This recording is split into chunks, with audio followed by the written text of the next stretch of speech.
Hello, my dear students. Welcome all of you. Welcome to our YouTube platform. For the first time అనుకుంటా నేను Jagadish sir ఈ platform మీద ఒకటేసారి కనబడ్డాం. And yes APPSC group 2కి సంబంధించి online application fill up అనేది opportunity start అయ్యింది. So నిన్నటి నుంచి నంబర్ ఆఫ్ క్వశ్చన్స్ స్టూడెంట్స్ అడుగుతూనే ఉన్నారు. అంటే ఆ కామన్ క్వశ్చన్స్ అన్నిటిని పర్టికులర్గా ఫ్రేమ్ చేసి ఒక్కొక్క క్వశ్చన్కి మీకు ఇక్కడ ఏదైతే ఈ అంటే మీ నోటిఫికేషన్ ఏదైతే ఉంటుందో దీన్ని చేతిలో పట్టుకొని దీన్ని బోర్డు పైన డిస్ప్లే చేస్తూ వీలైనంత వరకు ప్రతి క్వశ్చన్కి ఆన్సర్ చేయడం ప్రయత్నిస్తాను. ఫర్ సపోజ్ ఇప్పుడు చూడండి, ఏజ్ లిమిట్ గురించి క్వశ్చన్స్ అడుగుతున్నారు, లేకపోతే ఏజ్ రిలాక్సేషన్స్ గురించి కానీ, లేకపోతే స్పోర్ట్స్ కోటాకు సంబంధించి కానీ, లేకపోతే జోనల్ నాన్ జోనల్ ఈ డిఫరెన్సెస్ ఏంటి. సో ఇలా నంబర్ ఆఫ్ వేస్లో స్టూడెంట్కి నంబర్ ఆఫ్ క్వశ్చన్స్ వచ్చాయి. మీకు ఇక్కడ డిస్ప్లే కూడా చేస్తాను చూడండి. సో కొంతమందికి రెసిడెంట్స్కి సంబంధించి క్వశ్చన్ ఇచ్చారు, లోకల్ క్యాడర్ అని చెప్పేసి, ఎకనామికల్లీ వీకర్ సెక్షన్, కొంతమంది ఆల్రెడీ ఎక్స్ సర్వీస్ మెన్ ఉంటారు, దానికి సంబంధించి కూడా క్వశ్చన్స్. ఇలా కొన్ని క్వశ్చన్స్ ఉన్నాయి మీకు సంబంధించినవి. These are some of the numerous examples దానికి సంబంధించి. సో ఫైన్, అయితే మీ క్వశ్చన్స్ అన్నిటినీ వీలైనంత వరకు ఆన్సర్ చేస్తాం ఇందులో. ఇంకా మీకు స్టిల్ క్వశ్చన్స్ ఉంటే ఐదర్ కమెంట్ సెక్షన్లోనైనా పోస్ట్ చేయండి, లేకపోతే జస్ట్ మీరే మాకు పర్టికులర్గా కాల్ చేయాల్సిన అవసరం లేదు, మీరు వాట్సాప్ చేసినా చాలు. 9110556858. సో మీకు దీనికి సంబంధించిన ఏదైనా క్వశ్చన్స్ ఉంటే నాకు మీరు డైరెక్ట్గా అడగవచ్చు. సో అండ్ అలాగే ఇది మాత్రమే కాకుండా ఆన్లైన్ ఫిల్లింగ్ అంటే చాలామంది బిగినర్స్ ఉన్నారు. అప్లై చేసే ముందు దాదాపుగా అప్లికేషన్ మధ్యలో ఉన్నప్పుడు కూడా నాకు కాల్ చేసిన వాళ్ళు ఎంతోమంది ఉన్నారు. నేను తర్వాత ఆన్సర్ చేసిన తర్వాత సార్ అప్లై చేసేటప్పుడు చేశానని. అప్పుడే నాకు ఒక థాట్ వచ్చింది ఏంటంటే, లైవ్గా అంటే అప్లై చేస్తే అంటే గ్రూప్ 2 పోస్ట్ ఏదైతే ఉంటుందో అప్లై చేసేటప్పుడు కానీ, పోస్ట్ ప్రిఫరెన్సెస్ కానీ, సో ఇలా నంబర్ ఆఫ్ వీడియోస్ ఉన్నాయి. సో ఎలా అప్లై చేయాలి దాన్ని కూడా మీకు లైవ్గా వీడియో చేస్తూ రేపు ఆ వీడియో చేస్తాను. సో మీకు ఇంకా టైం ఉంది కాబట్టి మీరు ఏం తొందరపడాల్సిన అవసరం లేదు. మీకు తెలుసుంటే మీరు అప్లై చేసుకోండి, పర్లేదు. బిగినర్స్ కోసం ప్రత్యేకించి నేను జగదీష్ సార్ వీడియో చేయాలనుకుంటున్నాను. సో మీకున్న కామన్ క్వశ్చన్స్ని నేను సార్తో అడుగుతాను. అండ్ మీకు ఇవి కాకుండా వచ్చే క్వశ్చన్స్ని ఈదర్ లైవ్ల ద్వారా కానీ మళ్ళీ ఇంకొక వీడియో చేస్తాను. అలాగే మళ్ళీ చెప్తున్నాను, గ్రూప్ 2కి ఎలా అప్లై చేయాలి, how to apply for group 2 ప్రతి పాయింట్ దగ్గర ఇక్కడ మీకు లైవ్గా అప్లై చేస్తూ, సో ఎలా ఏంటి దానికి సంబంధించిన ఎక్స్ప్లెనేషన్స్ కూడా అక్కడే చేస్తాం. సో ఇంకా అప్లైకి సంబంధించి డౌట్స్ ఉంటే మీరు రేపటి వీడియో వరకు వెయిట్ చేయొచ్చు. అండ్ నెక్స్ట్ వీడియో స్టార్ట్ చేద్దాం. And first question sir. And sir first of all ఒకసారి ఇస్తే నేను ఇంట్రడక్షన్ చెప్పుకుంటాను. Sir over to you sir. Hi friends, ఏం లేదు, ఈ వీడియో తాలూకు ముఖ్య ఉద్దేశం ఏంటంటే, ఇప్పటివరకు రోహిత్ సార్కి కొంతమంది స్టూడెంట్స్ కొన్ని డౌట్స్ అడిగారు. దాంట్లో ఒక టాప్ 10 డౌట్స్ అలాగా తీసుకొని వీడియో చేస్తున్నాం. దీంతో మీకు 100% నోటిఫికేషన్ డాక్యుమెంట్స్లో ఉన్న క్లారిటీ వస్తుందనేది నేను చెప్పలేను. మీకు మ్యాక్సిమం క్లారిటీ వస్తుంది. రానివి ఇంకా ఏమైనా డౌట్స్ ఉంటే కనుక సార్కి మెసేజ్ చేయండి. వాటన్నిటిని సమప్ చేసి మీరు పంపించిన ప్రతి క్వశ్చన్కి సంబంధించిన క్లారిఫికేషన్ మేము నెక్స్ట్ వీడియోలో ఇస్తాం. అండ్ బిఫోర్ దట్ మేము ఒకటి ఆన్లైన్లో బిగినర్స్ కోసం మొన్న ఒక కాల్ వచ్చింది. ఆ కాల్ ఏంటంటే, ఒక అబ్బాయి, అంటే తెలియదు, ఇంక మనం పేరు ప్రాంతం ఏమని చెప్పకూడదు, తను ఏమన్నాడంటే, జీ అని ఉంది కదండి పోస్ట్లలో, open G and open W women, ఆ జీని జెంట్ అనుకుంటున్నాడు అతను. అది జనరల్ కేటగిరీ. అంటే I think he's a beginner, maybe అయి ఉండొచ్చు, లేదా జాబ్ వచ్చినప్పటికీ కూడా ఆ జీ అనే దానికి మొదటి నుంచి మనకు అలానే ముద్ర ఉండిపోవచ్చు. నేను కూడా కొన్ని సందర్భాల్లో డెప్యూటీ ఐవేఎస్ అనే ఒక పోస్ట్ ఉంది ఎడ్యుకేషన్ డిపార్ట్మెంట్లో, అది డెప్యూటీ ఇన్స్పెక్టర్ ఆఫ్ స్కూల్స్కి నేను డెప్యూటీ ఇన్ఛార్జ్ అనుకునేవాడిని. సో ఇట్లా కొన్ని ఉన్నాయి, చిన్న బేసిక్ డౌట్స్ కూడా ఉన్నాయి. కాబట్టి అప్లికేషన్ ఫిల్ చేస్తున్నప్పుడు వాటిని క్లారిఫై చేయడానికి బిగినర్స్కి ఆ వీడియో ఉంటుంది. ఓకే, అది సమ్వాట్ లైవ్ కమ్ వీడియోలా ఉంటుంది. అది కాకుండా ఇప్పుడు చేసిన సెషన్ మీద మీకు ఇంకా డౌట్లు రావచ్చు. ఆ డౌట్లు సార్కి క్వశ్చన్ చేయండి, మేము క్వశ్చన్స్ సెండ్ చేయండి, మేము తర్వాత సెషన్లో దాన్ని క్లారిటీ ఇస్తాం. ఇప్పుడు కొన్ని ముఖ్యమైన అంశాల కోసం చర్చిస్తామండి. Thank you. Yes sir. First of all age limit sir. Age లిమిట్కి సంబంధించి నేను ఫస్ట్ ఆఫ్ ఆల్ ప్రతి క్వశ్చన్ ఇందులో మీకు ఓపెన్ చేసి పెడతాను.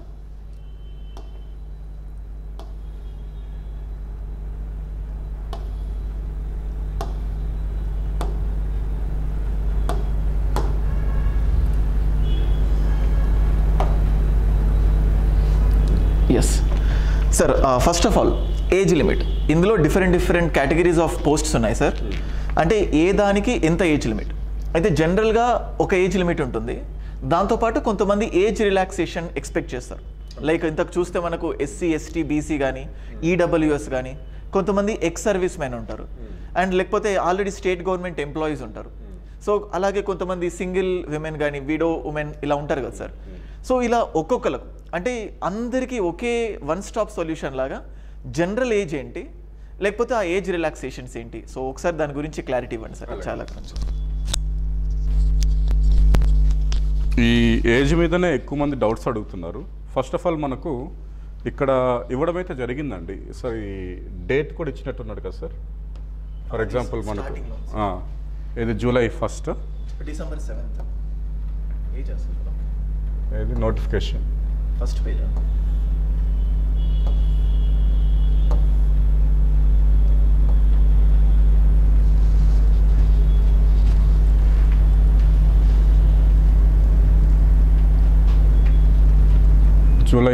జూలై 1st అనుకుంటా సార్. ఒకసారి ఏజ్ చూడండి. ఏజ్ క్యాలిక్యులేషన్ ఇది కూడా సార్. రైట్, చూడండి. ఫస్ట్ ఈ కట్ ఆఫ్ డేట్ గుర్తుంచుకోవాలి అందరూ. ఫస్ట్ థింగ్ ఇది ఎప్పటికి ఉంటుందంటే ఈ ప్రతి నోటిఫికేషన్లో కూడా, గత ఏపీపీఎస్సీ నోటిఫికేషన్స్ చూసుకున్నప్పుడు కూడా July 1st age as on July 1st, July 1stకి మన ఏజ్ క్యాలిక్యులేట్ చేసుకోవాలి. అండ్ 99% కూడా డిగ్రీ సర్టిఫికేట్ అనేది అబౌవ్ 20కి వస్తుంది, కానీ బిలో 20కి ఇంచుమించు పాసిబిలిటీ లేదు. సో 20 years, అది కూడా అది సమ్మర్ తర్వాత ఇచ్చాడు కాబట్టి ఎలిజిబిలిటీ వచ్చేస్తుంది అందరికీ కూడా 20 ఉన్న వాళ్ళకు. కేవలం ఏంటి అది 20 కేవలం ఒకటే ఒక పోస్ట్, అది కూడా ఏది registration department sub register post, sub register grade 2 ఒక పోస్ట్కి మాత్రమే 20 ఉంది, మిగతా అన్నిటికీ 18 ఉంది. కాబట్టి అసలు లోయర్ లిమిట్ కోసం మీరు ఏ మాత్రం ఆలోచించాల్సిన పని లేదు.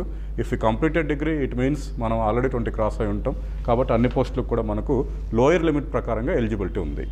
సో అప్పర్ లిమిట్ విషయంలో గవర్నమెంట్ మనకు ఎవ్రీ ఇయర్ నోటిఫికేషన్స్ రావట్లేదు కాబట్టి ఎవ్రీ ఇయర్ ఏంటంటే 2 years ఎక్స్టెండ్ చేసుకుంటూ వస్తుంది. ఈ అప్పర్ లిమిట్ జనరల్గా 34 ఉంటుంది, దాన్ని 42కి. సో లాస్ట్ ఇయర్ కూడా మనకు కొన్ని జీవోస్ ద్వారా ఏం చేసిందంటే ఈ upper age limit for competitive ఎగ్జామ్స్ని పెంచడం జరిగింది. సో ఒకటే ఒక పోస్ట్కి మినహా మిగతా అన్ని పోస్టులకు కూడా 42 upper age limit for open candidates ఉందండి. ఏ పోస్ట్ కంటే అది యూనిఫామ్ పోస్ట్కి మాత్రమే 30 years ఉంది. అది కేవలం ఏంటి మనకు ఈ ఎక్సైజ్ డిపార్ట్మెంట్కి సంబంధించిన prohibition and excise sub inspector, ఈ సబ్ ఇన్స్పెక్టర్ పోస్ట్కి ఒక్కదానికి మాత్రమే మనకు ఏముందండి, only sub inspector post of excise డిపార్ట్మెంట్కి మాత్రం అప్పర్ ఏజ్ లిమిట్ 30 ఉంది. అది కామన్, ఎందుకంటే వాళ్ళ యొక్క డిపార్ట్మెంట్ రూల్స్ డిఫరెంట్గా ఉంటాయి కాబట్టి అది ఇట్ ఈస్ యాక్సెప్టెడ్. ఓకేనండి. ఇంకా రిలాక్సేషన్కి వెళ్దాం మనం.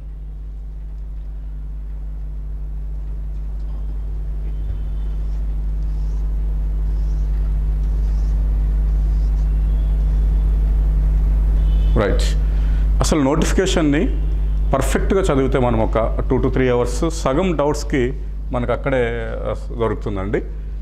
SC ST BC and EWS, ఇక్కడ ఏజ్ రిలాక్సేషన్కి సంబంధించి మాత్రం క్రిమీ లేయర్తో ఎక్కడ సంబంధం లేదు. చూడండి, there is no mention of creamy layer. Clear? కాబట్టి ఎస్సీ ఎస్టీ బీసీ ఈడబ్ల్యూఎస్కి 5 years age relaxation. SC ST చూడండి, for SC ST CF vacancies, carry forward vacancies limited, వాటికి 10 years ఉంది. ఓకే, నెక్స్ట్ చూడండి, SC ST BC and EWS direct వేకెన్సీస్కి ఎంత ఉంది? 5 years ఉంది లిమిట్. క్యారీ ఫార్వర్డ్ వేకెన్సీస్కి ఎంత ఉందండి? లిమిటెడ్ వేకెన్సీస్ ఉన్నాయి, వాటికి 10 years వరకు ఉంది. అది కూడా బీసీస్కి లేదు. ఎవరికి ఉంది? SC ST carry forward. నేను మీకు క్లారిటీ ఇస్తాను, what is carry forward, what is horizontal అనేది కూడా మీకు చెప్తాను నెక్స్ట్ క్వశ్చన్లో. ఎన్సీసీ ఇన్స్ట్రక్టర్గా, NCC who have worked as instructors అండి. ఇది NCC who have worked as instructor equals to ex service men. ఇది ఎన్సీసీ క్యాండిడేట్స్కి కాదు, ఇన్స్ట్రక్టర్ వాళ్ళ యొక్క టీచర్స్ ఉంటారు కదా వాళ్ళకు. ఎన్ని ఇయర్స్ ఇచ్చారండి? 3 years. Okay, AP state government ఎంప్లాయీస్కి ఎన్ని ఇయర్స్ ఉంటుందంటే మ్యాక్సిమం 5 years. ఇప్పుడు మన సచివాలయంలో 2019లో కొంతమంది అపాయింట్ అయ్యారు. వాళ్ళకి సర్వీస్ ఇప్పటికి 4 years అయిందనుకోండి, వాళ్ళకి ఎంతవరకు ఏజ్ రిలాక్సేషన్ ఉంటుందంటే ఓన్లీ 4 years ఉంటుంది. ఓకే, ఇంకా సమ్మెక్స్ ఎవరైనా 2006 డిఎస్సిలో సెలెక్ట్ అయ్యారు, వాళ్ళు ఇప్పుడు 16 years సర్వీస్ అయింది, 2008 అపాయింట్ అయ్యారు, వాళ్ళకి 15 years సర్వీస్ అయి ఉంటుంది. అలాగని 15 years రిలాక్సేషన్ పొందడానికి లేదు. Irrespective of our length of service it is permitted up to only 5 years. మన ఏజ్ రిలాక్సేషన్ ఎప్పటికి ఉంటుంది? 5 years వరకు ఉంటుంది. ఇక్కడ మీకు వచ్చే ఇంకో డౌట్ ఏంటంటే, sir I belong to BC community or I belong to ST community, so already availing 5 years, 42 + 5 years అని ఉంది, రైట్? అంటే 47. దెన్ ఇంకా గవర్నమెంట్ ఎంప్లాయీ నేను, కాబట్టి ఏముంది, అడిషనల్గా 5 years అంటే 52 years వరకు కూడా మనకు ఈ నోటిఫికేషన్ రాసుకునే అవకాశం ఉంది. ఎవరికైతే మ్యాక్సిమం అనేది ఇక్కడ మెన్షన్ చేశారో చూడండి, maximum age limit is 48 years, upper age limit is 43 years. For those candidates ఎవరెవరు ఉన్నారు చూడండి ఇక్కడ, widows, divorced women and women judicial separated from their husbands who are not remarried and belonging to SC ST category covered under this ఈ upper age limit 48. అంటే ఇక్కడ వీటికి upper age limit అనేది పెట్టలేదు. అప్పర్ ఏజ్ లిమిట్ ఎక్కడ పెట్టాడు? ఈ రెండింటికి పెట్టాడు. అంటే నువ్వు బీసీ కమ్ గవర్నమెంట్ ఎంప్లాయీ పొందొచ్చు, బీసీ కమ్ NCC ఇన్స్ట్రక్టర్ పొందొచ్చు, BC come X service man instructor కూడా పొందొచ్చు, మీరు ఎక్స్ సర్వీస్ మ్యాన్ రిజర్వేషన్ కూడా పొందొచ్చు. ప్లస్ ఎక్కడ పొందలేకపోతున్నామంటే వీడోస్ రిజర్వేషన్ కానీ, సపరేటెడ్ ఉమెన్ రిజర్వేషన్ కానీ, డైవర్స్డ్ ఉమెన్ రిజర్వేషన్ తీసుకుంటున్నప్పుడు they clearly mention that upper limit ఎంత అంటే 48 years. ఓకే, వీళ్ళకు ఎవరికి లేని వాళ్ళకు వీళ్ళకి ఎంతవరకు ఇచ్చారు? 43 years ఇచ్చారు. SC STలో ఉన్న వాళ్ళకు 48, SC ST బిలాంగ్ క్యాస్ట్కి, అదర్ క్యాస్ట్కి ఎంత ఇచ్చారు? 43 ఇచ్చారు. ఇది ఒక్కటి దృష్టిలో పెట్టుకోండి, ఏజ్ రిలాక్సేషన్. అర్థమవుతుందా అండి? రైట్. ఇంకేమైనా ఉందా సార్ దీని మీద డౌట్? ఎస్ సార్, అంతే. పర్టికులర్గా ఏజ్ రిలాక్సేషన్ అంటే ఇది మీరు అన్నట్టు క్లియర్గా చెప్పారు. 42 ఎగ్జాంపుల్ తీసుకొని +5, అలాగే 42 ఎగ్జాంపుల్ తీసుకొని +10, ఇదంతా కూడా. సో దానికి ఎక్సెప్షనల్ 6, 7 ఫైన్ సార్. ఇక్కడ చూస్తారు కదండి, SC ST క్యారీ ఫార్వర్డ్ వేకెన్సీస్కి మాత్రమే 10 years, SC ST జనరల్ వేకెన్సీస్కి మాత్రం 5 years. అదే ఇక్కడ హైలైట్ చేశాడు. ఇంకా నోటిఫికేషన్లో ఇంకా అద్భుతమైన విషయం ఏంటంటే, ఏదైతే ముఖ్యమైన అంశాలు ఉన్నాయో వాటిని బ్లాక్ బోల్డ్ కలర్లో మనకి ఏం చేశారంటే హైలైట్ చేసి ఇచ్చాడు. SC STs ఏ పోస్టులు చూడండి, SC ST candidates who avail 10 years of age relaxation are not eligible for SC ST fresh vacancies. Fresh వేకెన్సీస్కి వాళ్ళకి 5 years మాత్రమే ఉంది. కేవలం క్యారీ ఫార్వర్డ్ వేకెన్సీ ఎప్పటి నుంచో అది క్యారీ ఫార్వర్డ్ అవుతుంది కాబట్టి దానికి ఎంత ఇచ్చారంటే 10 years vacancy, 10 years age relaxation ఇచ్చారు. Right sir? And clear sir. యాక్చువల్గా సార్ చెప్పిన చాలా కామన్ డౌట్స్ ఎక్కడున్నాయంటే ఇక్కడే ఉన్నాయి. సేమ్ సార్, ఇక్కడ SC STతో ఉండడంతో పాటు స్టేట్ గవర్నమెంట్ ఎంప్లాయీ ఉండడం, ఇలా మిక్సర్గా వచ్చినప్పుడు ఎలా అన్నారు సార్ క్లియర్గా ఎక్స్ప్లెయిన్ చేశారు.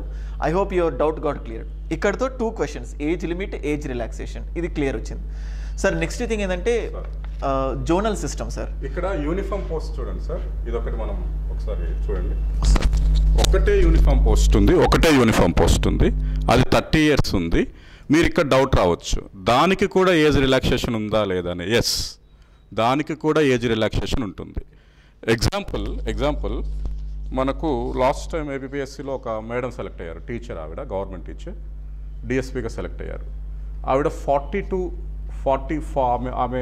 42 yearsకి సెలెక్ట్ అయ్యారు. మీకు అర్థమవుతుందా? ఆల్మోస్ట్ ఆమె ఎగ్జామ్ అప్లై చేసేటప్పటికి ఆమెకి అరౌండ్ 40-41 ఉంది ఆమె ఏజ్.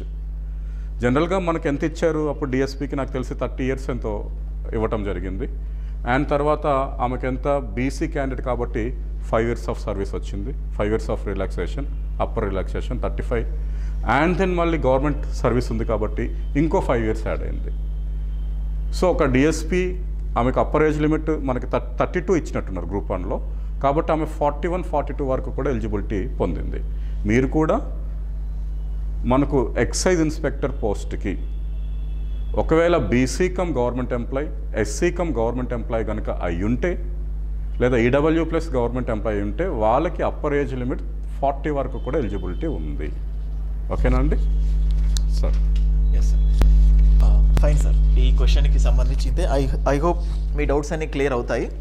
అండ్ నెక్స్ట్ థింగ్ ఏంటంటే సార్, కొంతమంది ఈ జోన్ ఏంటి, మల్టీ జోన్ ఏంటి, లేకపోతే డిస్ట్రిక్ట్, లోకల్, ఇవన్నీ అంటే ఏ పోస్ట్ ఏంటి, అంటే దాని పర్పస్ ఏంటి, సో ఒకసారి అది క్లియర్గా సార్.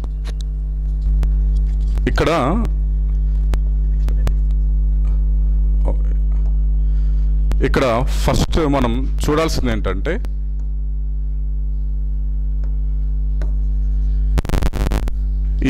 ఈ నోటిఫికేషన్లో మెజారిటీ ఆఫ్ ద పోస్ట్, అత్యధిక సంఖ్యలో ఉన్న పోస్టులు డిస్ట్రిక్ట్ క్యాడర్ అండి.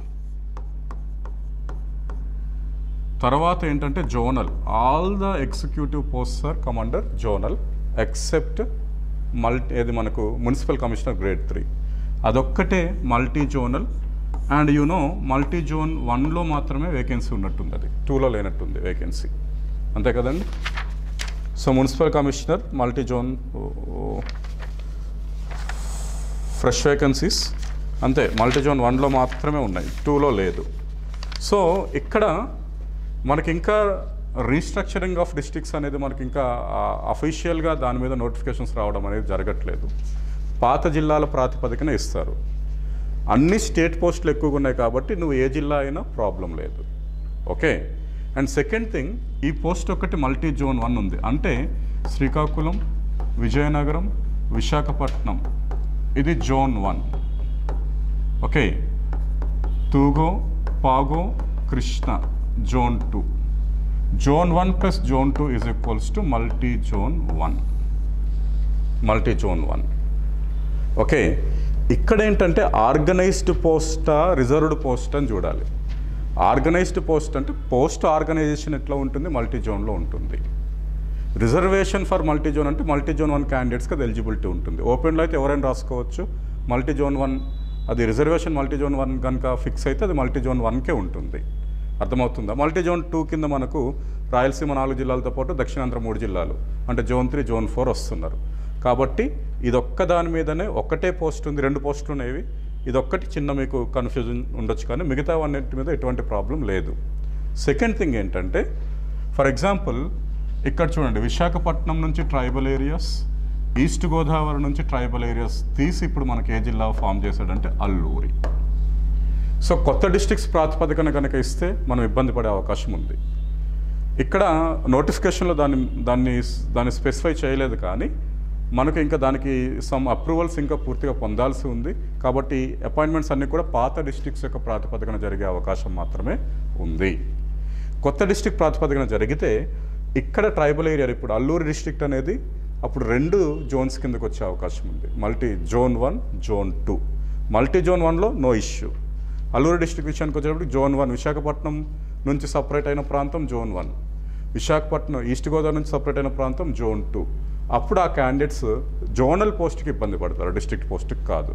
ఇలాంటి అంశాలు ఉన్నాయి. వీటి మీద క్లారిటీ ఇంకా కొంత పొందాల్సి ఉంది. కాబట్టి గవర్నమెంట్ అనేది పాత జోనల్ సిస్టాన్ని ఫాలో అవుతుంది.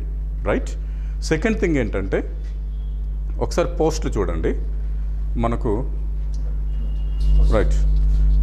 ఒకసారి టోటల్ పోస్ట్ చూద్దాం మనం. అక్కడ క్లారిటీకి ఇచ్చేసాడు. రైట్. ఎగ్జిక్యూటివ్ పోస్టులు అన్నీ కూడా జోనల్ ఉన్నాయండి. 8 ఎగ్జిక్యూటివ్ పోస్ట్స్ ఉన్నాయి. క్యారీ ఫార్వర్డ్లో కానీ లేదంటే రెగ్యులర్ ఫ్రెష్ వేకెన్సీలో కానీ అన్నీ కూడా మనకి ఏమున్నాయండి, జోనల్ క్యాడర్. ఒకటి మున్సిపల్ కమిషనర్ మాత్రం మల్టీ జోనల్ ఉంది. అండ్ మీరు రిజర్వేషన్స్ కనుక చూస్తే జోనల్ క్యాడర్లో కొంతమంది మాకు పోస్ట్ లేవు, మా జోన్లో లేవు, మేము రాసుకోవడానికి వేరే జోన్కి వెళ్ళొచ్చా లేదా, చాలా స్పష్టత ఉంది. ఇదే సార్. సపోజ్ ఇది చూడండి, ఇవి ఏం పోస్ట్ అంటే సబ్ రిజిస్టర్ పోస్ట్. వాడు క్లియర్గా ఇచ్చాడు, ఎస్సీ క్యాండిడేట్ జోన్ 1కి చెందాడు, శ్రీకాకుళం జిల్లాకి చెందిన SC candidate. Right. SC candidate.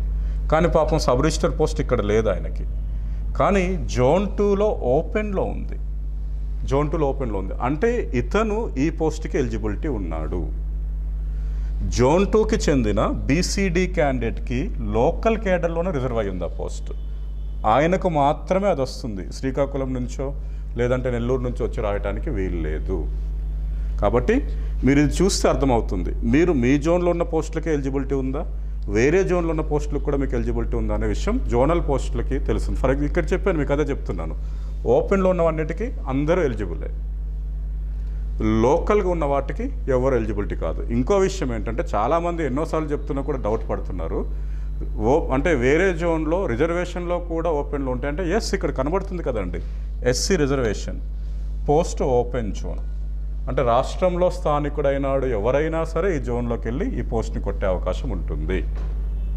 మీ ప్రిఫరెన్స్లో మీరు సబ్ రిజిస్టర్ ఫస్ట్ ఇచ్చి ఈ జోన్లో ఓపెన్ కేటర్ కన్నా మీకే ఎక్కువ మార్కులు వస్తే మీరు ఈ జోన్లో అపాయింట్ అయ్యే అవకాశం ఉంటుంది. అర్థమవుతుందా? రిజర్వేషన్స్కి కూడా ఓపెన్ ఉంటుంది, ఓపెన్ కోటా ఉంటుంది. సాధారణంగా మనకు యాజ్ పర్ 371D ఆర్టికల్ ఉంది కదండి, దాని ప్రకారం మనకు డిస్ట్రిక్ట్ పోస్టులలో 80% రిజర్వేషన్స్ ఉన్నాయి. ఎవరికండి? లోకల్స్కి. మిగతా 30% ఓపెన్, ఎవరైనా రాయొచ్చు. అది ఇక్కడ స్పెసిఫై చేస్తారు ఓపెన్లో ఉందా లేదా అని. సో డిస్ట్రిక్ట్ కేడర్లో 80, జోనల్ కేడర్లో ఎంతవరకు లోకల్స్కి రిజర్వేషన్ ఉంటుందంటే 70% ఉంటుంది జోనల్ అండ్ మల్టీ జోనల్ కేడర్లో. పోస్ట్ స్టేట్ కేడర్ కాబట్టి అవి open to all. State cadre post open to all. ఎవరైనా నాన్ స్టేట్స్, బయట స్టేట్స్ వాళ్ళు కనుక స్టేట్ కేడర్ పోస్ట్ రాయడానికి వస్తే వాళ్ళకి ఓపెన్ 40% అవకాశం ఉంటుంది. బట్ కండిషన్ ఏంటి అని అంటే, నాన్ తెలుగు క్యాండిడేట్స్ అయితే వాళ్ళు వితిన్ ప్రిస్క్రైబ్డ్ ఇయర్స్లో వాళ్ళు తెలుగు లాంగ్వేజ్ మెరిట్ టెస్ట్ ఒకటి ఉంటుంది, అది క్వాలిఫై అవ్వాల్సి ఉంటుంది. ఇట్లా కొన్ని కండిషన్స్ని వాళ్ళు ఫ్రేమ్ చేయడం జరిగింది. Zonal post 70% reservations, district post 80% of reservations. దీన్ని బట్టి రోస్టర్ని చూసి వాళ్ళు జోన్లో ఓపెన్ లైన్ ఉన్నాయి. అదేవిధంగా ఏమమ్మా డిస్ట్రిక్ట్లో ఓపెన్ లైన్ ఉన్నాయి. ఇక్కడ కూడా చూడండి, open, local, multi zone. Local 3 పోస్టులు ఉన్నాయి. ఓసీ ఓపెన్ అంటే రాష్ట్రంలో అనంతపురం మల్టీ జోన్ 1 కింద అనంతపురం రాదు, కానీ అనంతపురం అతను మల్టీ జోన్ 1లో ఉన్న పోస్ట్ని కొట్టొచ్చు. ఏ పోస్ట్ని కొట్టొచ్చు? ఓపెన్ పోస్ట్ని. ఈ 3 పోస్టులు కొట్టాలంటే ఖచ్చితంగా వాళ్ళు ఆ 6 జిల్లాలకు చెందిన వాళ్ళు అయ్యి ఉండాలి. Srikakulam, Vizianagaram, Visakhapatnam, east, west, Krishna. ఈ 3 పోస్టులు వాళ్ళకే రిజర్వ్డ్. ఈ ఒక్క పోస్ట్ మాత్రం స్టేట్ మొత్తంలో ఎవరైనా కొట్టే అవకాశం ఉంది, మల్టీ జోన్ 1లో ఉంది కాబట్టి. అర్థమైందండి సార్? ఇక్కడ మనకు నాన్ ఎగ్జిక్యూటివ్ పోస్ట్ ఏవైతే ఉన్నాయో ఆల్మోస్ట్ అన్ని డిస్ట్రిక్ట్ క్యాడర్ పోస్టులేనండి. అన్ని స్టేట్ క్యాడర్ పోస్టులు, ఆల్మోస్ట్ అన్ని స్టేట్ క్యాడర్ పోస్టులే ఉన్నాయి. ఏవి మనకు? ఒకటి సీనియర్ అకౌంటెంట్ చూడండి, 9 to 59, ఒక 3 క్యాడర్స్ మాత్రమే, 13, 16, 17. ఇవి ట్రెజరీ ఆఫీస్లో ఉంటాయి ఈ పోస్టులు నాకు తెలిసి. ఈ ట్రెజరీ ఒకసారి చూద్దాం సార్, అది 13 రైట్ 13, 16, 17. ట్రెజరీ సర్వీసెస్లో సీనియర్ అకౌంటెంట్ ఒకటండి, right. And senior auditor in AP audit subordinate services, okay. And 17 ఇది ఫ్రెష్ వేకెన్సీ కాదు, ఇది carry forward vacancy, senior accountant in AP works and accounts.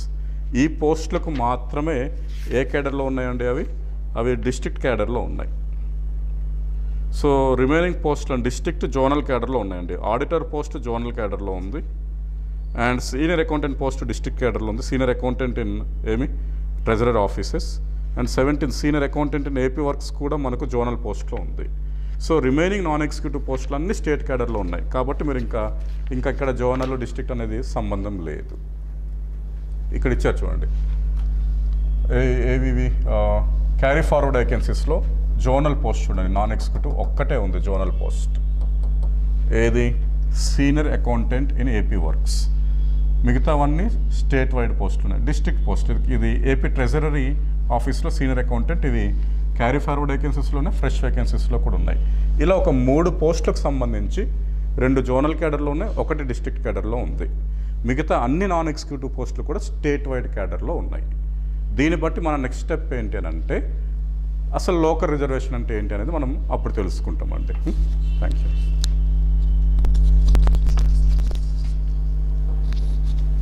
చెప్తాను sir. Okay sir, next local cadre sir. Local cadre అంటే కొంతమంది locality గురించి, అంటే నేను AP local కిందకి వస్తుందా నాన్ లోకల్, అంటే చదువుకున్న ఎడ్యుకేషనల్, అంటే ఇన్ని ఇయర్స్ ఈ ఏపీలో చదువుకోవాలి అని అంటున్నారు కదా, ఆ లోకల్ క్యాడర్ అండ్ దాంతోపాటు రిజర్వేషన్ సార్ మీరు ఆల్రెడీ చెప్పేశారు జోనల్కి డిస్ట్రిక్ట్ లెవెల్ ఏంటంటే, అండ్ ఈ రిజర్వేషన్ పైన స్పష్టత sir, like horizontal vertical reservation ఏంటి, అండ్ అలాగే అందులో కొంతమంది అడుగుతుంది ఏంటంటే మేల్స్కి ఏమైనా డిసడ్వాంటేజ్ అవుతుందా, అసలు ఈ హారిజంటల్ వర్టికల్ ఏంటి, అండ్ ఆఫ్ కోర్స్ దీనిపైన డెప్త్గా ఇంకో వీడియో చేస్తాడు సార్, కానీ ఈ అప్లికేషన్కి సంబంధించి యూస్ఫుల్ అయ్యే విధంగా క్యారీ ఫార్వర్డ్ సపరేట్ ఎందుకు ఇది కావాలి సార్.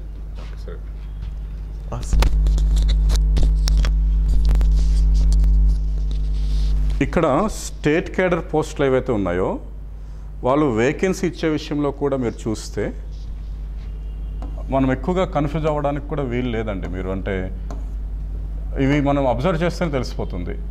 ఇవి state cadre post, HOD state wide post. State wide పోస్ట్లో ఇంకా ఓపెన్ ఇవ్వలేదు చూడండి, అంటే it is open for all the candidates of Andhra Pradesh. Okay, and ఈ రిజర్వేషన్స్ ఉన్నాయి చూడండి, ఇవి మనకి నాన్ లోకల్ క్యాండిడేట్స్కి ఇవ్వరు. ఇట్ మీన్స్ తెలంగాణ నుంచి తమిళనాడు నుంచి ఎవరైనా రాస్తే ఈ రిజర్వేషన్స్కి వాళ్ళు ఎలిజిబిలిటీ కాదు. They are eligible for only open cadre post. ఇప్పుడు దీంట్లో ఏవైతే 6 పోస్ట్స్ ఉన్నాయో దానికి ఎలిజిబిలిటీ ఉంది. Are getting me? వీటికి ఎలిజిబిలిటీ లేదు. దేనికి? రిజర్వేషన్లో ఉన్న పోస్టులు స్టేట్ ఇచ్చిన రిజర్వేషన్స్ని మాత్రమే మనం అమలుపరచాలి. రైట్, మీకు అర్థమవుతుందా? ఇవి స్టేట్ ఇచ్చిన రిజర్వేషన్స్ కాబట్టి ఇది పక్క స్టేట్ వాళ్ళు దీన్ని వాళ్ళకి ఇవ్వడానికి లేదు. పక్క స్టేట్ వాళ్ళు దేంట్లో కాంపిటీషన్ ఉన్నారు, స్టేట్ వైడ్ పోస్ట్లో కానీ, జోనల్ వైడ్ పోస్ట్లో కానీ, డిస్ట్రిక్ట్ వైడ్ పోస్ట్లో కానీ ఓపెన్లోనే ఉంటారు. ఎక్కువగా నాన్ ఎగ్జిక్యూటివ్ పోస్ట్స్ ఉన్నాయి. నాన్ ఎగ్జిక్యూటివ్ పోస్ట్లో ఎక్కువగా స్టేట్ వైడ్ పోస్టులు ఉన్నాయి. స్టేట్ వైడ్ పోస్ట్లో మనకు రిజర్వేషన్ ఎక్కువగా ఉంటుంది. ఈ రిజర్వేషన్ అనేది మాత్రం స్టేట్ వాళ్ళకే ఉంటుంది, మిగతా స్టేట్ వాళ్ళకి అది ఇచ్చే అవకాశం అనేది ఉండదు. First thing. నెక్స్ట్ మనం ఇక్కడ మాట్లాడేది ఏంటంటే ఇంకా ముఖ్యమైన పాయింట్, ఇంతకుముందే చెప్పాను, డిస్ట్రిక్ట్ క్యాడర్ అయితే 80%, జోనల్ క్యాడర్ అయితే 70% రిజర్వేషన్ ఉంటుంది స్టేట్లో ఉన్న క్యాండిడేట్స్కి. అండ్ స్టేట్ వైడ్ అయితే 100% అది అన్ని పోస్టులకు కూడా అందరూ కూడా ఎలిజిబిలిటీ ఉంటుంది బేస్డ్ ఆన్ రిజర్వేషన్స్. ఇకపోతే లోకల్ ఏరియా అనే దానికి సింపుల్ అండి. ఇది నేను ఆల్రెడీ ఇంకో వీడియో చేసి పెట్టాను. 1975లో మనకు జీవో వచ్చింది. దానికి ఏమి ఉన్నాయేమో స్మాల్ ఇష్యూస్ వచ్చినప్పుడు తర్వాత మనకు 186 అనే ఇంకో జీవో కాపీ వచ్చింది. దీన్ని బట్టి మనకు లోకల్ క్యాడర్ అనే దాని మీద స్పష్టత ఉంది. వీళ్ళు స్పెసిఫై చేసిన దాని ప్రకారం 4 కాన్సిక్యూటివ్ ఇయర్స్ చదువు ఉండాలి. అది డిస్ట్రిక్ట్ అయితే డిస్ట్రిక్ట్లో, అది జోన్ అయితే కన్సర్న్డ్ జోన్లో, జోన్ 1 శ్రీకాకుళం, విజయనగరం, విశాఖపట్నం, ఆ 3 జిల్లాల్లో అయినా నువ్వు 4 కాన్సిక్యూటివ్ ఇయర్స్ చదువు ఉండాలి. లేదా స్టేట్ అయితే స్టేట్లో 4 కాన్సిక్యూటివ్ ఇయర్స్ నువ్వు చదువు ఉండాలి. ఎప్పట్లో చదువు ఉండాలంటే మినిమం ఎడ్యుకేషన్ క్వాలిఫికేషన్. మనకి ఇక్కడ మినిమం ఎడ్యుకేషన్ క్వాలిఫికేషన్ అంటే 10th నుంచి 7 సంవత్సరాలు కౌంట్ చేసుకోవాలి. అంటే ఎప్పుడు 4th to 10th మధ్యలో మీ స్టడీస్లో వరుసగా 4 సంవత్సరాలు ఎక్కడ చదివితే అక్కడ లోకల్ వస్తుంది. ఫర్ ఎగ్జాంపుల్, అది డిస్ట్రిక్ట్ క్యాడర్ పోస్ట్ కనుక అయితే మీ సంబంధిత జిల్లాలో 4 నుంచి 10 మధ్యలో వరుసగా 4 సంవత్సరాలు చదివి ఉండాలి. అది జోనల్ క్యాడర్ పోస్ట్ అయి ఉంటే మీ జిల్లాలో చదివినా మీ జోన్కి మీరు లోకల్ అవుతారు, లేదా ఆ జోన్లో ఉన్న జిల్లాల్లో వరుసగా 4 సంవత్సరాలు చదివితే లోకల్ అవుతారు వీటి మధ్యలో. స్టేట్ పోస్ట్ అయితే మీరు ఎక్కడ చదువుకున్నా స్టేట్లో వరుసగా 4 సంవత్సరాలు చదువుకుంటే మీరు ఏమవుతారు? లోకల్ అవుతారు. కొంతవరకు డౌట్ వస్తుంది ఈ సందర్భంలో. నాకు ఒక అబ్బాయి ఒకసారి ఫోన్ చేసి అడిగాడు, district cadre post, district post 4th, 5th, 6th శ్రీకాకుళంలో చదివాడు, 7th, 8th, 9th విజయనగరంలో చదివాడు, 10th విశాఖపట్నంలో చదివాడు. దెన్ నేను ఎక్కడ లోకల్ అవుతాను sir? I studied my entire primary education or secondary education in Andhra Pradesh state, but as per మీరు చెప్పిన కాన్సిక్యూటివ్ ఇయర్స్ అని ఉంది కదండి, ఇట్లా నేను నా జిల్లాలో ఎక్కడ 4 సంవత్సరాలు చదవలేదు, నేను డిస్ట్రిక్ట్ క్యాడర్ పోస్ట్కి ఎలిజిబిలిటీ ఉంది నాకు, మరి నేను ఏ జిల్లాకి లోకల్ అవుతాను అనేది ఆయన యొక్క ప్రశ్న. అప్పుడు క్లారిటీ మనకి ఇక్కడ ఉంది 186 జీవో. నువ్వు 4 వరుసగా ఎక్కడా చదవకపోతే అది డిస్ట్రిక్ట్ క్యాడర్ పోస్ట్ అయినప్పుడు ఏ డిస్ట్రిక్ట్లో ఎక్కువ సంవత్సరాలు చదివావో అక్కడ లోకల్ అవుతాం. ఓకే, ఇప్పుడు ఈ 9th ఇక్కడ చదివాడు అనుకోండి, ఆయన శ్రీకాకుళం లోకల్. అర్థమైందా? ఈ 6th ఇక్కడ చదివాడు అనుకోండి, విజయనగరం లోకల్. ఇప్పుడు 3 సమానంగా ఉన్నాయి కాబట్టి అత్యధికంగా చదివిన సంవత్సరం అంటే 10th ఎక్కడ చదివాడు, 10th ఎక్కడుంటే అక్కడ లోకల్ అవుతాడు. 10th లేదు 3 సంవత్సరాల్లో, 9th ఎక్కడుంటే అక్కడ లోకల్ అవుతాడు. ఇప్పుడు అంతెందుకు, ఆయన పాపం 4th నుంచి 10th మధ్యలో ఏపీలోనే చదివాడు. ఓకే, అది జోనల్ కేడర్ పోస్ట్ అనుకుందాం. జోన్ 1లో 4th 5th చదివాడు, జోన్ 2లో 6th మాత్రం చదివాడు, జోన్ 3లో 7th 8th చదివాడు, జోన్ 4లో 9th 10th చదివాడు. ఆయనకి నాన్ లోకల్ అనడానికి వీల్లేదు. ఎంటైర్ ఎడ్యుకేషన్ ఏపీలో చదివి ఆయన నాన్ లోకల్ ఎట్లా అవుతాడు? ఏ కాన్స్టిట్యూషన్ ఒప్పుకుంటుంది, ఏ లెజిస్లేషన్ ఒప్పుకుంటుంది? దానికి క్లారిటీ 186లో ఉంది. 4th 5th ఒక దగ్గర చదువు, 6th ఒక దగ్గర చదువు, 7th 8th ఒక దగ్గర చదువు, 9th 10th ఒక దగ్గర చదువు.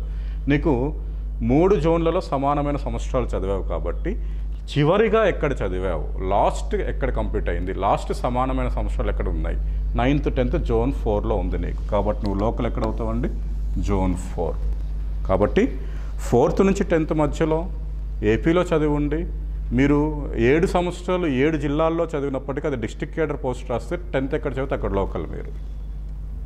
కాబట్టి మీరు అటువంటి భయపడొద్దు. కొంతమంది భయపడుతున్నారు, నేను ఇక్కడ లోకల్ కానేమో, నేను అక్కడ లోకల్ కానేమో అని. అటువంటి భయాలను ఫస్ట్ తొలగించండి. ఇంకొంతమంది ఏంటంటే, సార్ నేను 4th 5th 6th 7th ఒక స్కూల్లో చదివినాను, అది ఏ జిల్లాలో ఉంది? నెల్లూరులో ఉంది. 8th 9th 10th ఇంకో జిల్లాలో చదివినాను, అది అనంతపూర్లో ఉంది. ఈ స్కూల్ ఇప్పుడు పనిచేస్తుంది, ఈ స్కూల్ లేదు, దీనికి రికగ్నైజేషన్ లేదు. అక్కడ మనకి క్లియర్గా మెన్షన్ చేశారు, రికగ్నైజేషన్ లేని స్కూల్స్ ఏవైతే ఉన్నాయో మీరు ఆ ప్రాంతంలో ఎంఆర్ఓ దగ్గరికి వెళ్ళి రెసిడెన్షియల్ సర్టిఫికేట్ తీసుకోవాలి. దాన్ని లోకల్ ఏరియా సర్టిఫికేట్ అని అంటాం. ఆయన ఇవ్వను అనడానికి వీలు లేదు, మీరు ప్రూఫ్స్ చూపెట్టి తీసుకోవాలి. 4th 5th 6th 7th అట్లా తీసుకోవడం ద్వారా మీరు ఎక్కడ లోకల్ అవుతారు, అత్యధిక సంవత్సరాలు ఎక్కడ రెసిడెన్స్ ఉంటే అక్కడ లోకల్ అవుతారు. మీ తల్లిదండ్రులతో సంబంధం లేదు, మీరు తీసుకోవచ్చు. మీరు అక్కడ చదివినట్టు ప్రూఫ్ చూపెట్టుకొని మీరు లోకల్ ఏరియా సర్టిఫికేట్ని తీసుకోవచ్చు. ఇంకా ఈ లోకల్ క్యాండిడేట్స్లో మనకిప్పుడు కోరుకొండ స్కూల్స్ కానీ నవోదయ వంటి విద్యాలయాల్లో చదివిన వాళ్ళకి మధ్యలో 1 year 2 years డిఫరెంట్ స్టేట్స్లో చదవడానికి పర్మిషన్ ఉంది. వాళ్ళని తీసుకెళ్ళి అక్కడ మ్యాండేటరీగా చదివిస్తున్నారు కల్చరల్ డెవలప్మెంట్ కోసం. వాళ్ళు 9th 10th బయట చదివినా సరే వాళ్ళు 9th 10th ఎక్కడ ఉన్నట్టు లెక్క, మన స్టేట్లో ఉన్నట్టే లెక్క. వాళ్ళు 9th 10th కూడా మన స్టేట్లో చదివినట్టే మనం తీసుకోవాలి. కాబట్టి వాళ్ళు ఖచ్చితంగా మనకే లోకల్స్ అవుతారు. Okay, and AP reorganisation act ప్రకారం మనకు మొదట 2014 నుంచి 19 మధ్యలో తెలంగాణ నుంచి ఎవరైనా మైగ్రేట్ అవ్వాలనుకుంటే స్థానిక ఎంఆర్ఓ దగ్గర మైగ్రేషన్ సర్టిఫికేట్ తీసుకొని వీటికి లోకల్ కేడర్ పొందే అవకాశం ఉంది. దాన్ని 2022 వరకు కూడా ఎక్స్టెండ్ చేసినట్టున్నారు. అది కూడా ఎవరైనా పొంది ఉంటే వాళ్ళు కూడా లోకల్ కేడర్ కింద వచ్చే అవకాశం ఉంటుంది. అర్థమైందా? అండ్ ఇకపోతే కొన్ని పోస్టులు మనకు ఎలా ఉన్నాయంటే సిఎఫ్ అని చెప్పారు, క్యారీ ఫార్వర్డ్. కొన్ని ఏం చెప్పారంటే హారిజాంటల్. దీన్ని మనం వర్టికల్ అని కూడా అనొచ్చు. యాక్చువల్గా సిఎఫ్ ప్లేస్లో మనకి ఏంటి సాధారణంగా, సర్లేండి ఇప్పుడు చెప్తాను. వర్టికల్ రిజర్వేషన్ అనేది కాన్స్టిట్యూషన్లో ఆర్టికల్ నెంబర్ మనకు ఏది 16 చెప్తుంది. హారిజాంటల్ రిజర్వేషన్కి సంబంధమైన ఆర్టికల్ ఏంటంటే 15. రెండు కూడా ఫండమెంటల్ రైట్స్. వాళ్ళు స్పెసిఫై చేసినట్టే ఫిలప్ చేయాలి, లేదంటే క్యాన్సిల్ అవ్వచ్చు. అది ఆ పోస్ట్ అంటే మనం అపాయింట్మెంట్ క్యాన్సిల్ అవ్వచ్చు. హారిజాంటల్ కింద మనకు ఏవి వర్టికల్ కింద మనకి ఏంటంటే ఎస్సీ ఎస్టీ ఓబీసీ ఇలాంటివి వస్తాయి, బీసీ. హారిజాంటల్ కింద మనకు ఎక్కువగా కన్ఫ్యూజ్ అయ్యేది ఏంటంటే ఉమెన్ స్పోర్ట్స్ లేకపోతే సమ్వాట్ ఫిజికల్ హ్యాండిక్యాప్డ్ ఇలాంటివి వస్తున్నాయి. దేని కింద? హారిజాంటల్ కింద. రైట్. క్యారీ ఫార్వర్డ్కి వర్టికల్కి ఇంచుమించు ఒకటే విధంగా అపాయింట్మెంట్ ఉంటుంది. హారిజాంటల్కి డిఫరెంట్ అపాయింట్మెంట్ ఉంటుంది. ఫర్ ఎగ్జాంపుల్ ఏదో ఒకటి తీసుకుందాం.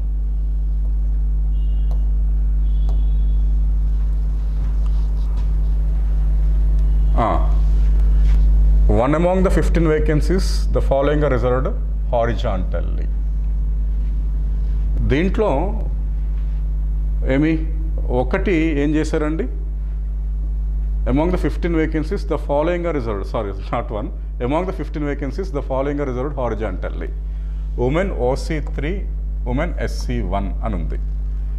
అంటే ఓపెన్లో 6 ఉన్నాయండి. ఓపెన్లో మనకి ఎన్ని ఉన్నాయి? 6.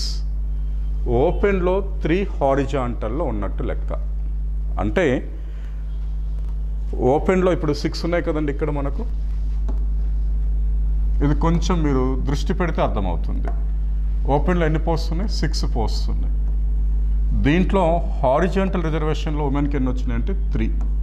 అంటే ఆ 3 తీసేస్తే ఓపెన్ జనరల్ కింద మనకి ఎన్ని ఉన్నట్టు? 3 ఉన్నట్టు లెక్క. ఓపెన్ జనరల్ కింద 3 ఉన్నట్టు లెక్క. ఈ 3లో జనరల్ క్యాండిడేట్ రావచ్చు, అంటే మేల్. మళ్ళీ ఎవరు? ఉమెన్ కూడా రావచ్చు. వచ్చినప్పటికీ కూడా రిమైనింగ్ 3 ఖచ్చితంగా ఎవరితో ఫిలప్ చేయాల్సి ఉంటుంది? ఉమెన్తోనే ఫిలప్ చేయాల్సి ఉంటుంది. If it is horizontal. ఏంటమ్మది? హారిజాంటల్. ఇకపోతే among the 15 vacancies the following is carry forward vacancy. ఇక్కడ మనకి వెర్టికల్ అని చెప్పలేదు. OC1 ఒకటి క్యారీ ఫార్వర్డ్ ఉంది. ఈ క్యారీ ఫార్వర్డ్ వేకెన్సీస్ ఏవైతే ఉన్నాయో, ఫర్ ఎగ్జాంపుల్ ఏదైనా పోస్ట్ 10 క్యారీ ఫార్వర్డ్ ఉన్నాయనుకుందాం, రైట్?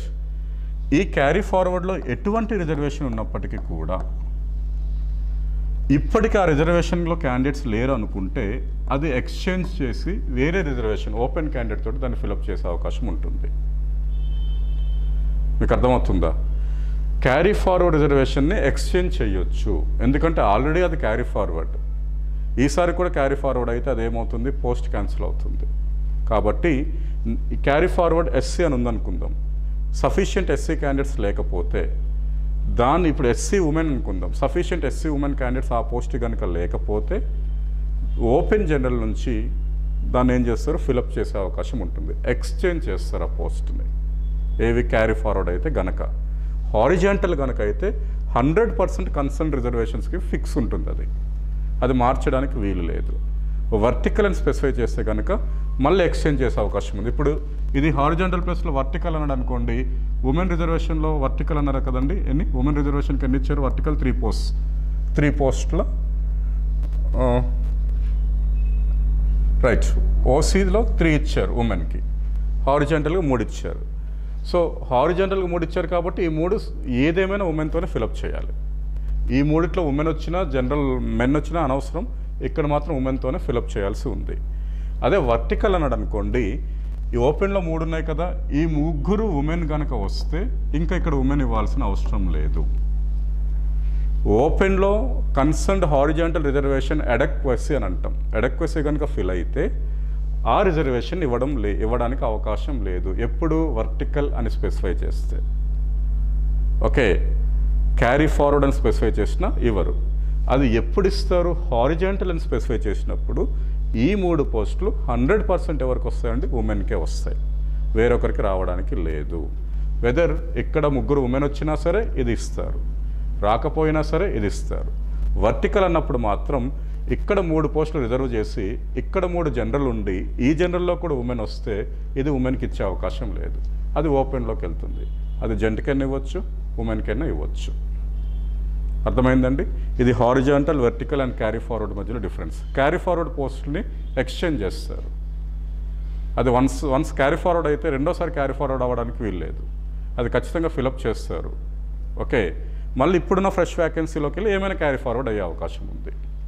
అర్థమవుతుందా? ఇది ఈ రిజర్వేషన్ సంబంధించిన కొంత క్లారిఫికేషన్.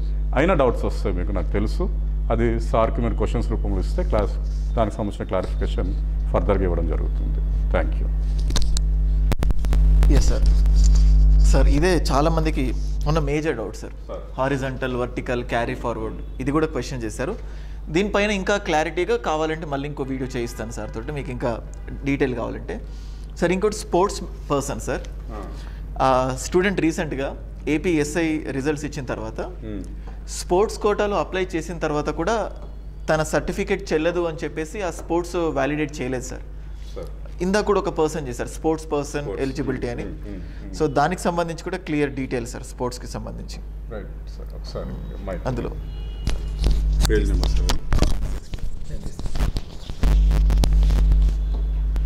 ఇక్కడ స్పోర్ట్స్ పర్సన్స్ విషయానికి వచ్చేటప్పటికి అక్కడ మెరిటోరియస్ అని చెప్పాడండి. ఫస్ట్ ఆఫ్ ఆల్ అది గమనించాలి. అంటే కొన్ని గేమ్స్లో ఏంటంటే కేవలం ఆ నేషనల్ ఇంటర్నేషనల్ లెవెల్లో అటెండెన్స్ ఉంటే దాన్ని మెరిటోరియస్ కింద ట్రీట్ చేస్తున్నారు. కొన్ని గేమ్స్కి సంబంధించి అది ట్రీట్మెంట్ లేదు. అది ఎక్కడున్నాయి ఆ గేమ్స్ అనేది మనకు ఆ డిఫరెంట్ ఆ జియోస్లో స్పెసిఫై చేశారు. ఈ జియోస్లో ఉన్నాయి, ఆ జియో కాపీస్ డౌన్లోడ్ చూసుకొని చూడాలి first thing. Okay, second thing ఏంటంటే national level games, international level games sports, తర్వాత ఇంటర్ యూనివర్సిటీ బోర్డ్ ఇక్కడ ఇచ్చాడు, అది క్లియర్గా ఇచ్చాడు అండి. Inter university boards and all India school games federation, ఇవి మాత్రమే నేషనల్ లెవెల్ ఇంటర్నేషనల్ లెవెల్ కాకుండా inter university board all India school games federation వాళ్ళు ఇచ్చే సర్టిఫికెట్స్ మాత్రమే చెల్లుతాయి. కొన్ని సందర్భాల్లో వాటికి ఆ స్టేటస్ లేనప్పుడు ఆ పేరుతో కండక్ట్ చేస్తే పొరపాటున కన్సర్న్డ్ అథారిటీ నుంచి దాని మీద మనం స్పెసిమెన్ని తీసుకోవాల్సి ఉంటుంది. కొందరు ఆ స్పెసిమెన్స్ని మర్చిపోతున్నారు. ఆ సర్టిఫికెట్స్ మీద స్పెసిమెన్స్ ఉండట్లేదు. అంటే stamp, signature, authority signature, authority stamp, వాళ్ళ నెంబరు, అది లేకపోతే ఆ సర్టిఫికెట్ ఏమవుతుంది, చెల్లట్లేదు. ఓకే, కొంతమంది నేషనల్లో మెరిటోరియస్ గేమ్స్లో లేకుండా, అంటే గేమ్స్లో మెరిటోరియస్ లేకుండా కేవలం అటెండెన్స్ మాత్రమే ఉన్నప్పుడు వాళ్ళకి ఇచ్చే అవకాశం లేదు. అవి స్పెసిఫై చేశారు ఆ జీవోస్లో. మీరు ఆ జీవో కాపీకి వెళ్ళి స్పష్టంగా చదివితే ఇది తెలుస్తుంది. స్పోర్ట్స్ పర్సన్ ఎవరైతే అప్లై చేస్తున్నారో మోర్ దెన్ 50% ఏంటంటే వాళ్ళకి ఇది ఎలిజిబిలిటీ ఉంది అనే ఫీలింగ్లో ఉన్నారు. కానీ ఎలిజిబిలిటీ కండిషన్స్ని ఆ జీవోస్లో చదవండి, ఏపీ సబార్డినేట్ రూల్స్ జీవోస్లో, అక్కడ స్పష్టత వస్తుంది. నెక్స్ట్ టైం చెప్పేటప్పుడు దానికి కన్సర్న్ సర్టిఫికెట్, ఏది ఎలిజిబిలిటీ సర్టిఫికెట్, ఏది నాట్ ఎలిజిబిలిటీ సర్టిఫికెటో మీకు వీలుంటే అది ఫోటో చూపెట్టడానికి ప్రయత్నిస్తామండి. ఓకేనా, థ్యాంక్ యూ. కొంతమంది అటెండ్ అయ్యి కూడా స్పెసిమెన్ లేకుండా రిజెక్ట్ అవుతున్నారు. అంటే కన్సర్న్డ్ హెడ్, ఇప్పుడు ఇంటర్ స్కూల్ బోర్డ్ అని, స్కూల్ ఫెడరేషన్ బోర్డ్ అని, లేదా ఇంటర్ యూనివర్సిటీస్ బోర్డ్ అని చెప్పాం కదండి, వాటి యొక్క స్పెసిమెన్ లేకుండా వాళ్ళు ఎలిజిబిలిటీని పోగొట్టుకుంటున్నారు. రైట్, థ్యాంక్ యూ అండి. And sir last but one, ఈ uniform non uniform post sir, అంటే మేజర్ డిఫరెన్స్ ఏంటి? అంటే దాని స్పెసిఫికల్గా ఈ ఎక్సైజ్ సబ్ ఇన్స్పెక్టర్ గురించి చిన్న బ్రీఫ్గా చెప్పండి సార్. ఇక్కడ సాధారణంగా అండి ఇక్కడున్న క్వాలిఫికేషన్స్ని ఏపీపీఎస్సీ డిసైడ్ చేయదండి.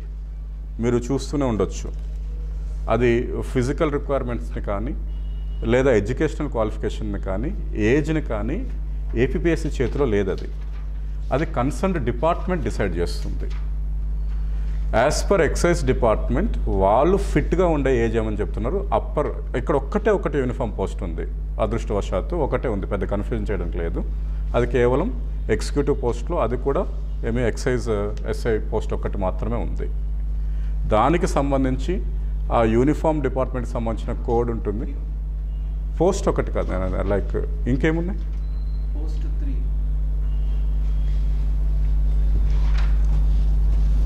3 సార్ 7th. నేను అది ఈ పోస్ట్ ఒకటి, వేకెన్సీ ఒకటి అనట్లేదు నేను. ఆ పోస్టులు ఉన్నాయి కదా, 1 2 3 4, 1 మున్సిపల్ కమిషనర్, 2 సబ్ రిజిస్టర్ అట్లా ఉంది కదండి. అట్లా ఒకటే ఒక క్యాడర్. ఏం క్యాడర్ అది? ఎక్సైజ్ ఎస్ఐ క్యాడర్కి మాత్రమే యూనిఫామ్తో సంబంధం ఉంది, మిగతా వాటికి లేదు. వాటికి అప్పర్ ఏజ్ లిమిట్ 30, రిలాక్సేషన్ యాసిటీస్గా మనం చెప్పుకున్నట్టు ఉంటుంది. ఇకపోతే కొన్ని పోస్టుల విషయంలో ఎడ్యుకేషనల్ క్వాలిఫికేషన్ ఏంటంటే మనకు డిఫరెంట్గా ఇచ్చారు. ఇది ఒకసారి మీరు చూసుకోవాలి. ఎక్కువగా మనకి ఏంటంటే ఎగ్జిక్యూటివ్ పోస్టులో తేడా లేదు, ఎడ్యుకేషనల్ క్వాలిఫికేషన్స్.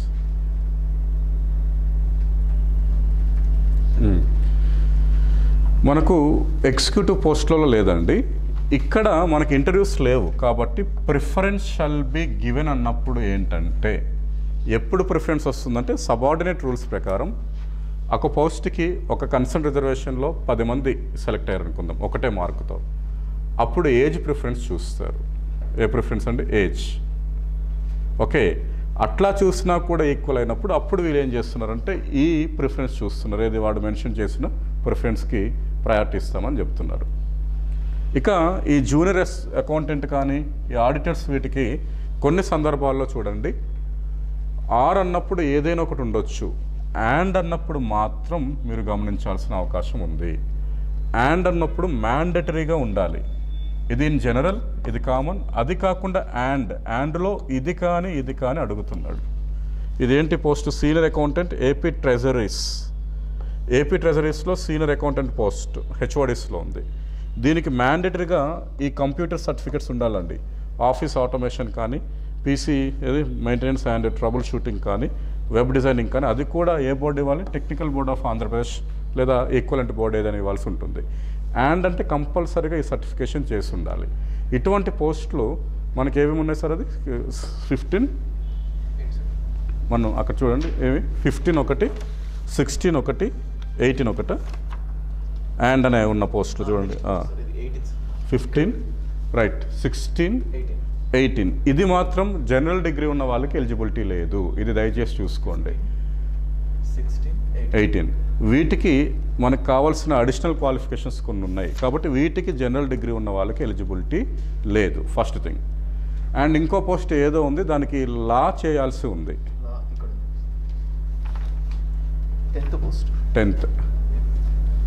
10th పోస్ట్ చూడండి, బ్యాచిలర్స్ డిగ్రీ ఇన్ లా. దానికి రెగ్యులర్ డిగ్రీ చేస్తే అంటే బిఎస్సీఓ బిఓ చేస్తే ఎలిజిబిలిటీ అనేది లేదు. And the assistant development officer in handlooms చూడండి, దీనికి నార్మల్ డిగ్రీ ఓకే, దాంతోపాటు అది లేకపోతే, డిగ్రీ లేకపోయినా సరే వాళ్ళకి ఎలిజిబిలిటీ ఉంది. ఏం చేయాలి? Diploma in textile technology. ఇట్లా 2-3 పోస్టులకి డిఫరెంట్ క్వాలిఫికేషన్ ఇచ్చాడు, అది ఒక్కసారి చూసుకోండి. అండ్ చాలామంది నాకు అడుగుతున్నది ఏంటంటే with economics, commerce or mathematics ఉంది. 6 ఉంది. ఇక్కడ 6 ఉంటే ఏదైనా ఒకటి ఉండొచ్చు, మ్యాథ్స్ అయినా ఉండొచ్చు, ఎకనామిక్స్ ఉండొచ్చు, లేదా కామర్స్ ఉండొచ్చు. ఇక్కడ ఏంటంటే ఇలాంటి సందర్భాల్లో ఎడ్యుకేషనల్ క్వాలిఫికేషన్లో 3 ఇయర్స్ డిగ్రీలో కూడా సబ్జెక్ట్ ఉండాలి. వాడు 6 అని స్పెసిఫై చేశాడు. మ్యాథమెటిక్స్ అంటే వాడు ఫస్ట్ ఇయర్లో చదవాలి, సెకండ్ ఇయర్లో చదవాలి, థర్డ్ ఇయర్లో చదవాలి. అంబేద్కర్ ఓపెన్ సిటీకి మాత్రం 2 ఇయర్స్లో చదివితే చాలా. ఇంతకుముందు ఏంటంటే ఫస్ట్ ఇయర్లో కామన్ సిలబస్ ఉండేది, సెకండ్ ఇయర్లో 2 పేపర్స్, థర్డ్ ఇయర్లో 2 పేపర్స్ ఉండేవి. అంబేద్కర్ ఓపెన్ సిటీ నుంచి క్వాలిఫై చేసిన వాళ్ళు మాత్రం 2 ఇయర్స్లో ఉంటే ఇది సరిపోతుంది. దానికి సంబంధించిన మనకు అమెండ్మెంట్ జీవో కూడా ఇవ్వటం జరిగింది. ఇంకా ఎక్కువగా అడుగుతుంది ఏంటంటే ఓపెన్ యూనివర్సిటీస్ నుంచి చేసిన వాళ్ళం, డిస్టెన్స్ ఎడ్యుకేషన్ చేసిన వాళ్ళకు డిగ్రీ తరఫున ఎలిజిబిలిటీ ఉంటుందా అంటే 100% ఉంటుంది. ఓకే, ఇంకో విషయం ఏంటంటే మీరు ఇక్కడ చూడండి, ఆ డిస్టెన్స్ ఎడ్యుకేషన్, ఆ ఓపెన్ సర్టిఫికేషన్ మీరు ఎక్కడి నుంచి అయితే పొందారో అది ఖచ్చితంగా యూజీసీ అండర్లో ఉన్న డిస్టెన్స్ ఎడ్యుకేషన్ కౌన్సిల్ రికగ్నేషన్ ఉండాలి. మీరు ఏం భయపడాల్సిన పని లేదు. ఆ యూనివర్సిటీ వెబ్సైట్ ఓపెన్ చేస్తే కింద ఖచ్చితంగా ఉంటుంది. మీరు దాని నుంచి ఆ డిస్టెన్స్ ఎడ్యుకేషన్ కౌన్సిల్ ఎప్పుడు ఆ కోర్సుకి పర్మిషన్ ఇచ్చిందో కూడా సర్టిఫికేషన్ తీసుకోవచ్చు. మన స్టేట్ నుంచి మీరు డిస్టెన్స్ ఎడ్యుకేషన్ కౌన్సిల్లో చేసిన, డిస్టెన్స్ ఎడ్యుకేషన్ ద్వారా చేసిన ఏ యూనివర్సిటీ నుంచి చేసినా సరే దానికి ఎలిజిబిలిటీ ఉంది ఆ 14 యూనివర్సిటీల్లో. కాబట్టి మీరు టెన్షన్ పడకండి. ఇంకొకటి ఏంటంటే ఈ ఎడ్యుకేషన్ క్వాలిఫికేషన్కి సంబంధించి ఎక్కడ కూడా వాడు మోడ్ చెప్పలే మనకు. 10+2+4 10+2+3 చెప్పలేదు. మీకు అర్థమవుతుందా? కాబట్టి ఇక్కడ మీరు చూడండి, కొంతమంది 8th క్లాస్ చదివి 9th 10th చదవకుండా డైరెక్ట్ డిగ్రీ రాస్తున్నారు. వాళ్ళకు కూడా ఎలిజిబిలిటీ ఇండైరెక్ట్గా ఉన్నట్టు లెక్క. వీడు 10+2+3 అనేది స్పెసిఫై చేయలేదు కాబట్టి డిస్టెన్స్లో ఎడ్యుకేషన్ కంప్లీట్ చేసిన వాళ్ళు వితౌట్ 10th ఉన్న వాళ్ళకి కూడా ఇది ఎలిజిబిలిటీ ఉన్నట్టే ఇండైరెక్ట్గా లెక్క. కాబట్టి మీరు ఇంకా క్వాలిఫికేషన్, డిస్టెన్స్ అలాంటివి ఏం పట్టించుకోకండి, దాని మీద భయపడొద్దు. ఓకేనా? మార్క్స్ కూడా డిగ్రీ మార్క్స్తో సంబంధం లేదు. కొన్ని టెక్నికల్ ఎగ్జామ్స్ రాస్తున్నప్పుడు వాడు 55%, 60% అంటాడు. ఇక్కడ మార్క్స్ కూడా స్పెసిఫై చేయలేదు కాబట్టి మార్క్స్ మీకు ఎన్నున్నా అనవసరం. మీరు డిగ్రీ 3 ఇయర్స్ డిగ్రీ 10 ఇయర్స్లో పాస్ అయినా అనవసరం, 3 ఇయర్స్ డిగ్రీ 5 ఇయర్స్లో పాస్ అయినా అనవసరం. అది మీకు ఎలిజిబిలిటీ ఉన్నట్టే లెక్క. డిస్టెన్స్ అయినా ఓపెన్ యూనివర్సిటీస్ అయినా అనవసరం, ఎలిజిబిలిటీ ఉంది. కాకపోతే ఆ కోర్సెస్ డిస్టెన్స్ ఎడ్యుకేషన్ కౌన్సిల్ నుంచి రికగ్నిషన్లు ఉన్నాయా లేవా అని చూడాలి. మీరు ఆ సంస్థ యొక్క వెబ్సైట్లో అది తెలిసి ఉంటుంది. మన ఏపీ నుంచి చేసిన లేదా తెలంగాణ నుంచి చేసిన యూనివర్సిటీస్ అన్నింటిలో ఏవైతే డిస్టెన్స్ కోర్సెస్ ఇస్తున్నాయో అన్నీ కూడా వీటికి ఎలిజిబిలిటీ ఉంది. Okay sir? మినిమం పర్సెంటేజ్ కూడా ఏం లేదు, జస్ట్ పాస్ అవుతే చాలు. That's it guys. So I hope మీ క్వశ్చన్స్ అన్నిటికీ కూడా ఆన్సర్స్ అడ్రస్ చేసామనుకుంటున్నాం. మినిమం మార్క్స్ సార్ ఎక్కడ ఉంది సార్? ఏ పేజీలో? అక్కడేం లేదు సార్, ఇదే ఇందులో జస్ట్ పాస్ట్ కదా, మస్ట్ పొజెస్ ఎ డిగ్రీ అంతే. ఎగ్జామ్ మినిమం క్వాలిఫికేషన్ ఇచ్చారు కదా, ఎస్సీ. రైట్.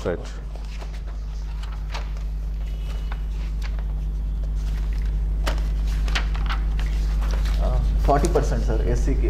35 వాళ్ళకి. 30 జస్ట్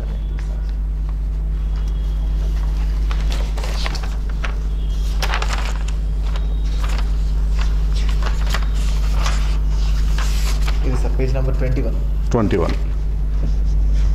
నేను తీస్తాను సార్.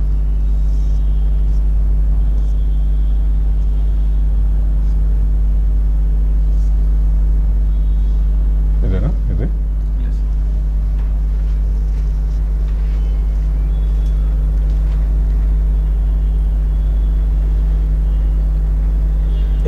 రైట్. దీని ఉద్దేశం ఏంటంటే, ఇది ఏంటి మనకు ట్రెడిషనల్గా అంటే ఒకప్పుడు ఏపీఎస్సీ రాసే వాళ్ళు చాలా తక్కువగా ఉన్నారు కాబట్టి సాధారణంగా మనకి ఇక్కడ ఏం చెప్పడం జరిగింది, minimum qualification open sports ex service man EWS 40%, backward class 35, SC ST PBDs 30. నువ్వు స్పోర్ట్స్ పర్సన్ అయ్యి ఉండి బ్యాక్వర్డ్ ఎస్సీ ఎస్టీలో ఉంటే ఇదే ఎలిజిబిలిటీ అనమాట. అంటే 150 మార్కుల్లో ఓపెన్ క్యాండిడేట్ అయితే వాడికి మినిమం 60 వస్తేనే ఫర్దర్గా ఏమవుతుంది, మినిమం 60 మార్కులు వస్తేనే వాడు ఫర్దర్గా ఏమవుతాడు కౌంట్ చేయడానికి, ఫర్దర్గా వాడు క్వాలిఫికేషన్కి తీసుకుంటారు. అంటే మనకిప్పుడు ఓపెన్ క్యాండిడేట్ అయ్యి ఉండి 150 మార్క్స్కి ఆయన మెయిన్స్ రాయాలంటే మినిమం ఎన్ని మార్క్స్ ఉండాలంటే 60, రైట్? అట్లా అని చెప్పి 60 మార్క్స్ ఉంటే ఖచ్చితంగా మెయిన్స్కి వెళ్తాడంటే లేదు. ఆయనని మెయిన్స్లో కన్సిడర్ చేయడానికి, పర్మిట్ చేయడానికి కాదు, మెయిన్స్లో కన్సిడర్ చేయడానికి ఓపెన్ క్యాండిడేట్ 60 మార్క్స్ అండ్ ఎవరు బీసీలు 35%, అంటే ఆల్మోస్ట్ మనకి ఎంత 52 మార్క్స్, ఎంత 53 మార్క్స్, ఎస్సీలు 30%, 45 మార్క్స్ వస్తే చాలు. ఆ తర్వాత ఏం చేస్తారంటే సాధారణంగా సాంప్రదాయం 1:50 గ్రూప్ 2 గ్రూప్ 1, కానీ అనుకుంటుంది ప్రజెంట్ నాకు తెలిసి 1:12 చేసే ఆలోచనలో ఉన్నారు. ఈ రేషియోలో ఏంటంటే చూస్తారు కన్సర్న్ రిజర్వేషన్ క్యాండిడేట్, ఆ రేషియోలో వచ్చినంత వరకు కూడా ఉన్న వాళ్ళందరికీ ఎలిజిబిలిటీ ఇస్తారు. ఒక మెయిన్ పోస్ట్కి 1:50, ఒక మెయిన్ పోస్ట్కి 1:12 రేషియోలో పిలుస్తారు. సాంప్రదాయం ప్రకారం ఇది తీసుకుంటున్నారు. ఇది ఆలోచన ఉంది, ఇది నోటిఫికేషన్లో ఎక్కడ స్పెసిఫై చేయలేదు. ప్రిలిమ్స్ అయిన తర్వాత వాళ్ళు జిఏడి యొక్క పర్మిషన్ తీసుకొని ఎయిదర్ 1:50 కానీ ఆర్ 1:12 కానీ వాళ్ళు మెయిన్స్కి క్యాండిడేట్స్ని తీసుకుంటారు.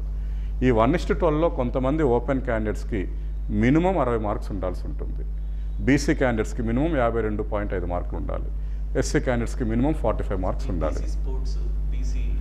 స్పోర్ట్స్కి 40% అన్నారు కదా, ఆయన ఎస్సీ కనుక అయితే ఆయనకు 45 మార్క్స్ చాలు, ఆయన బీసీ కనుక అయితే ఆయనకు 52.5 మార్క్స్ చాలు. ఆయన స్పోర్ట్స్ అయ్యి ఉండి ఎస్సీ కనుక అయి ఉంటే, ఆయన స్పోర్ట్స్ అయ్యి ఉండి బీసీ కనుక అయి ఉంటే బీసీ ఏది లోయెస్ట్ క్వాలిఫికేషన్ ఉందో దాన్ని చూస్తారు.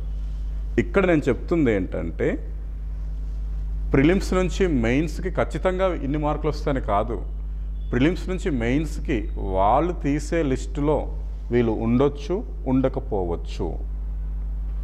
ఓకే, ఎస్సీ పోస్టులు 100 ఉన్నాయి అనుకుందాం, 45 మార్కులు దాటిన ఎస్సీ క్యాండిడేట్స్ 10,000 మంది ఉంటే ఓకే అందరూ ఎలిజిబిలిటీ అవ్వరు. ఎస్సీ 100 ఉన్నాయి కాబట్టి ఖచ్చితంగా 1:50లో 5,000 మంది మాత్రమే క్వాలిఫై అవుతారు.